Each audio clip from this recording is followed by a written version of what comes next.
আসসালামু আলাইকুম। কিছু কাজ আছে খুব নিখুঁতভাবে করাটা হচ্ছে উচিত। অল্প একটুর জন্য অনেক ভুল হয়ে যায়।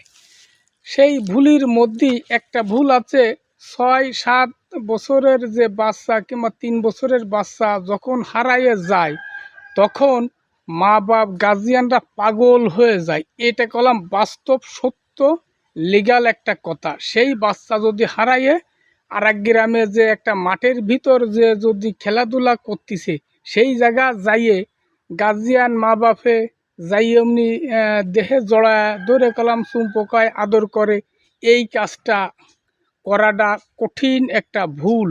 সেই ভুল একটু গুনাহ হয়। কারণ কি জানেন, এই জিনিসটা হচ্ছে ওই জায়গা ৪-৫টা শিশু বাচ্চা ওরা একসাথে খেলা করতেছে, ওই জায়গা ও আছে, ওই জায়গা যে যদি গার্জিয়ানটা আদর আহ্লাদ করে তাহলে গুনাই হয়।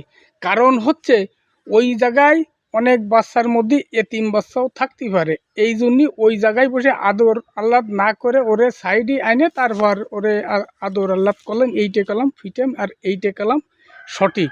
তা না হলে ওই এতিম বাচ্চারা ওই বাপের ওই রামের আদর করা দেহে ওগো মন ছোট হয়ে যাবে। এই জন্যই কলাম ওই জিনিসটা ওই জায়গায় কেউ করবেন না। কথাটা বুঝির জন্যই বলেছি, কথাটা বুঝতে হবে। আল্লাহ হাফেজ।